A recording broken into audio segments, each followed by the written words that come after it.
Olá pessoal, meu nome é Daniela, estou aqui invadindo o canal da Uber no Rio de Janeiro para falar para vocês qual é o futuro da Uber aqui no Brasil, no Rio de Janeiro.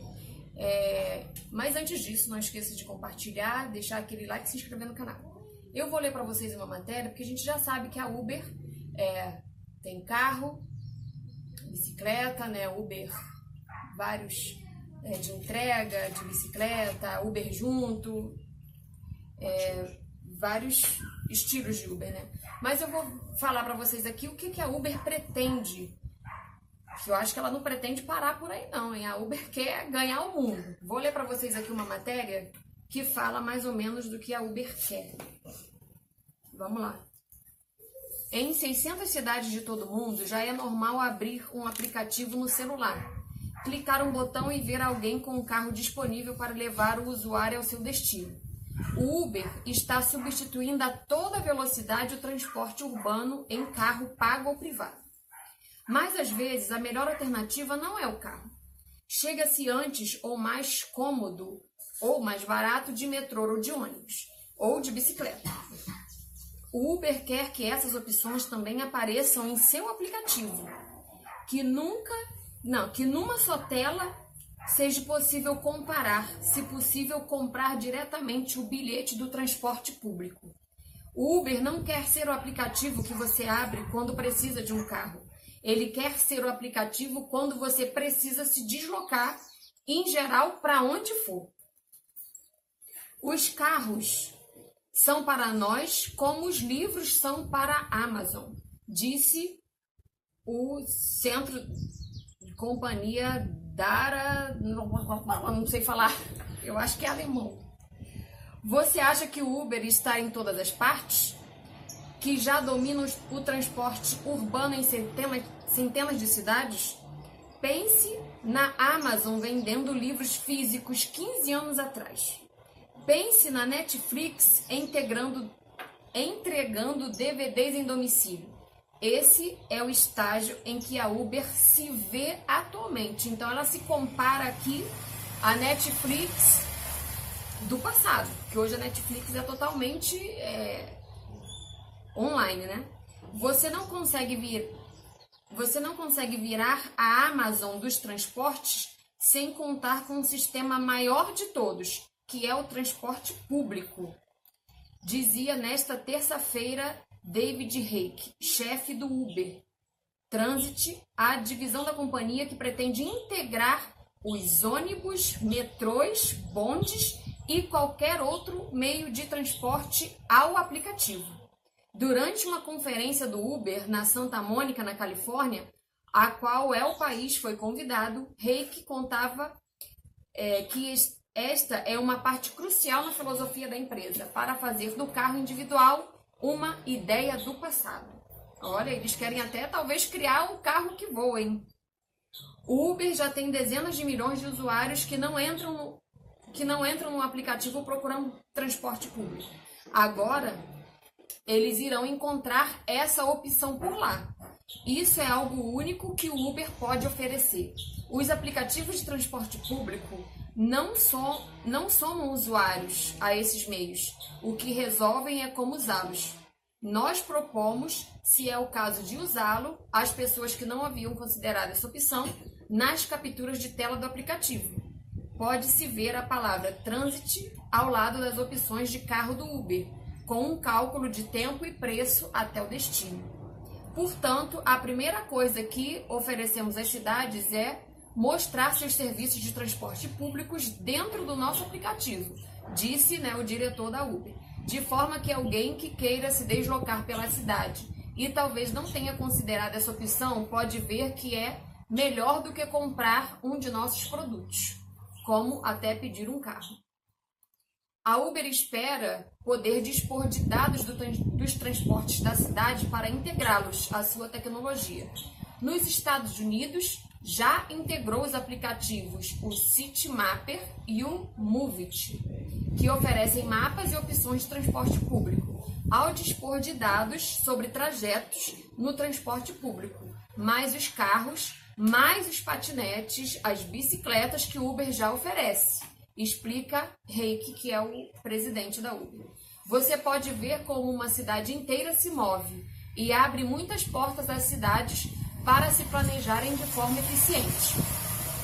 O Uber se associou a um terceiro aplicativo, o Mazabi, para que no futuro também seja possível comprar passagens de metrô dentro do aplicativo. O bilhete se tornaria um código a ser lido na própria tela do telefone, como os cartões de embarque dos aviões. Reik não quis dizer como os lucros com a venda dos bilhetes seriam distribuídos, por se tratar de uma questão estratégica da Mazabi. Mas deixou claro que o Uber vê isso como um serviço adicional à cidade. A venda de passagens é entre 10% e 15% do custo de operar os serviços públicos, diz Reik. O Uber considera que sua tecnologia está oferecendo às cidades uma base de dados que permitirá identificar as rotas com maior demanda, as áreas com pior serviço e ineficiências nas linhas. Uma tecnologia de precisão para tomar decisões políticas com precisão. Exemplos dessa tecnologia podem ser vistos no site Uber Movement, uma rara oportunidade para o público de ver as cidades com os olhos do Uber. É um mapa de dados o tempo de deslocamento de 2 bilhões de trajetos, revelando o funcionamento de cidades como Paris, Bogotá, Manchester e Los Angeles. Por exemplo, em Paris, de La Défense ao Louvre de carro, às segundas leva-se em torno de 18 minutos e 10 segundos. Não é um cálculo a olho, são dados de viagens reais. Tal como vê o Uber, sua tecnologia permite observar e prever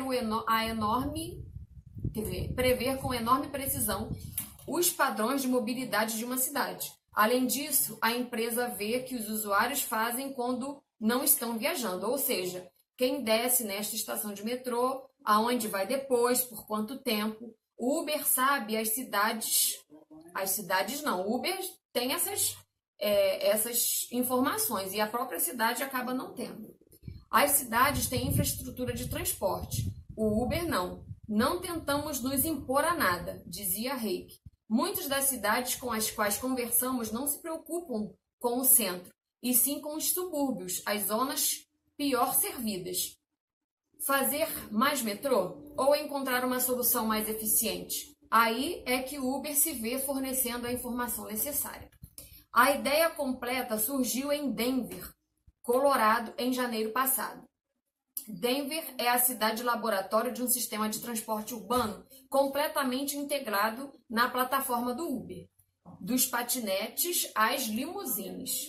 Mas o Uber Transit já estava se associando anteriormente às administrações de outros lugares para programas concretos. No condado de Pinellas, Flórida, tem um programa chamado First e Last Mile, em que os trajetos para a rodoviária local e a partir da rodoviária de destinos têm desconto. Ou seja, o Uber prevê o trajeto extra para chegar ao transporte público. Em Boston, a prefeitura subvenciona viagens no Uber para pessoas com mobilidade reduzida. Em Nice, há uma tarifa fixa para usar o Uber à noite em lugares onde o transporte público não chega. O Uber começou em 2012 a oferecer viagens de carro sem ter nenhum só veículo em sua frota. O que fazia era pôr particulares em contato. Em 2014, observou que sua tecnologia de locomoção lhe permitia detectar quando havia várias pessoas pedindo carros no mesmo percurso e criou o Uber Pool para compartilhar a corrida. Com a compra do Jump, começou em 2018 a oferecer patinetes elétricos e bicicletas elétricas para trajetos curtos. A experiência começou em Santa Mônica, Califórnia, e já está em 17 cidades dos Estados Unidos. O Uber Transit para integrar transporte público é o objetivo para 2019. A companhia afirma que estuda oferecer voos intraurbanos em aviões elétricos, que é o Uber Air, em 2023. O cenário ideal no qual a empresa se vê como um aplicativo em que tudo esteja integrado, que o usuário pense em ir a algum lugar, abra o Uber e tenha todas as opções. Por exemplo, se você precisa de uma bicicleta elétrica na esquina de sua casa para ir à estação de trem e em sua parada final necessita de um carro que o leve nos últimos 2 quilômetros até o lugar onde vai. Nesse cenário ideal, tudo isso poderia ser programado tocando um botão. A Amazon do transporte urbano está em marcha. Então a Uber quer dominar tudo, quer integrar tudo e tem metas bem ousadas, né? Então é isso aí, gente. Não esqueça de curtir, compartilhar e deixar aquele like. Beijão!